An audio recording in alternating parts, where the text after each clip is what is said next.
नमस्कार दोस्तों, मैं भवेश झा, लोक जनशक्ति पार्टी रामविलास रोहिणी जिला अध्यक्ष।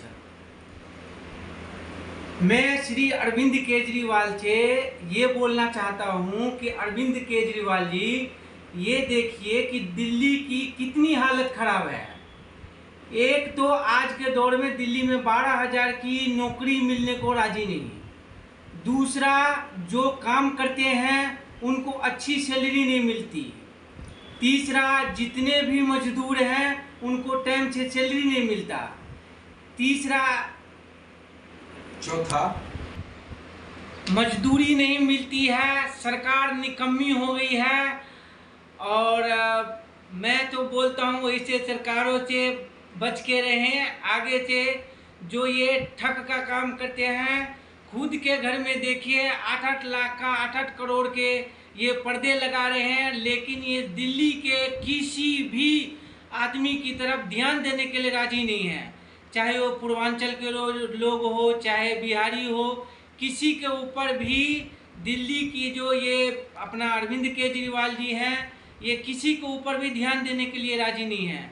मैं तमाम साथियों से यही बोलना चाहता हूँ, तमाम पूर्वांचल वासियों से यही बोलना चाहता हूँ कि ऐसे ठग नेता से दूर रहो जो शुरू में बोल दे कि हम ये कर देंगे, हम वो कर देंगे, हम दिल्ली का बेटा बनेंगे, हम दिल्ली का बेटा है, लेकिन बाद में अंगूठे दिखा देते हैं। ऐसे नेताओं से हमेशा सावधान रहें। हमारे ये चिराग पासवान जी देखिए, इन्हीं लड़ाई को लेकर के आगे निकलते जा रहे हैं। मैं तो बोलता हूँ आप लोग सबका साथ छोड़ के हमारे श्री चिराग पासवान जी के साथ आइए और हमारे इस पार्टी में आकर के हमारे पार्टी को आगे बढ़ाइए। नमस्कार। मैं राज सिंह, मादीपुर जिला अध्यक्ष।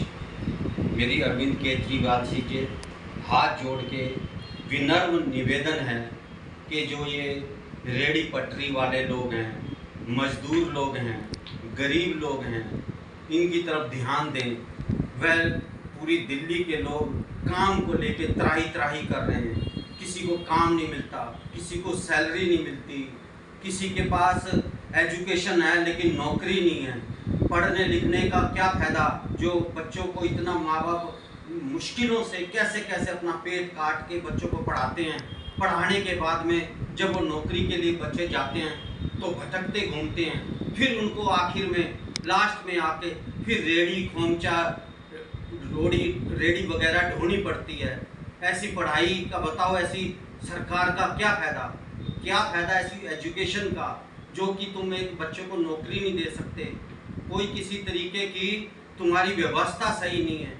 और तुमने 14,000 कहा है कि हर मजदूर को 14,000 रुपये सैलरी मिलनी चाहिए। एक भी आपने सर्वे किया कि एक भी बच्चे को कभी 14,000 सैलरी पर कहीं पर भी किसी भी कंपनी में रखा गया? कहीं पर भी उनको किसी कंपनी में भी 8-9,000, 7,000, 6,000 ऐसे नौकरी पर रखा जाता है? आपने कभी सर्वे किया या ऐसे जो निकम्मे लोगों के खिलाफ आपने कभी एक्शन लिया? उनके ऊपर कभी भी एक भी केस आपने डाला? किसी को जेल में डाला आपने? लेकिन आपने ऐसा कुछ नहीं किया। आपने सिर्फ और सिर्फ लोगों को बेवकूफ़ बनाया है और इसके अलावा आपने कुछ नहीं करा। आपने अपने विधायकों का अपना बढ़िया पालन पोषण कर लिया है, आपने अपने लिए सब कुछ कर लिया है। अब जनता को आपने ठोकर मार दी है। पहले आप कह रहे थे मैं जनता का बेटा हूँ, और आज वो बेटा एकदम निकम्मा हो गया है। उसको अब पब्लिक की सुध लेने की कोई ज़रूरत नहीं है। मेरी अरविंद केजरीवाल जी से अपील है, बार बार अपील है कि वो मजदूरों की तरफ और बच्चे जो एजुकेटेड हैं उनकी तरफ ध्यान दें, उनकी तरफ एक बार सर्वे करवाएं, उन बच्चों की नौकरी के बारे में सोचें कि उनको कैसे नौकरी दी जाए।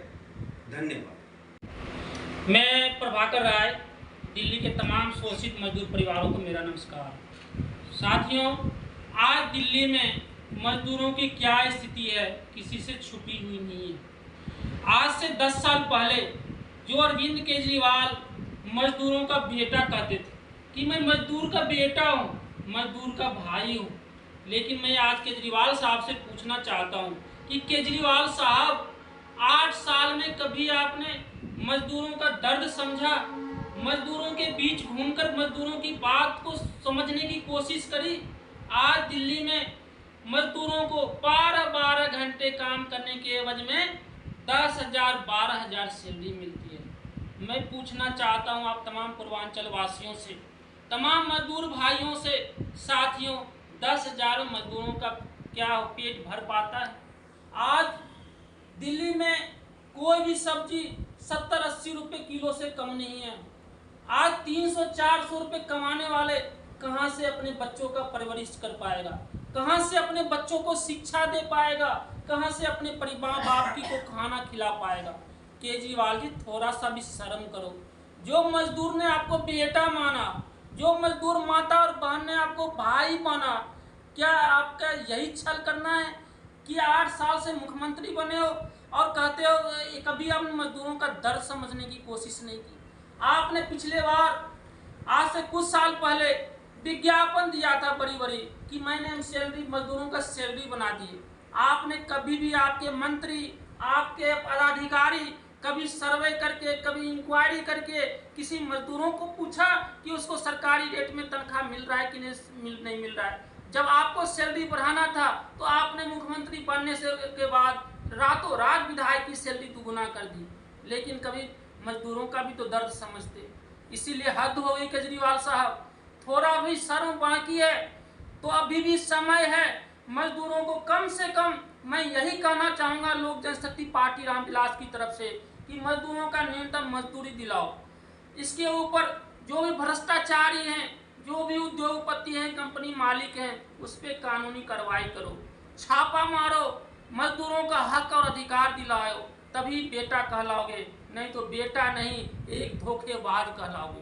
केजरीवाल साहब, आज लाखों मजदूर काम करते हैं कंपनियों में, लेकिन किसी के पास आईडी कार्ड नहीं है, किसी को सरकारी फंड का कोई सुविधा नहीं है, सारे ठेकेदारी प्रथा पे चल रही है। कल कोई मजदूर मर जाता है, किसी कंपनी में आगजनी हो जाती है, जैसे पिछले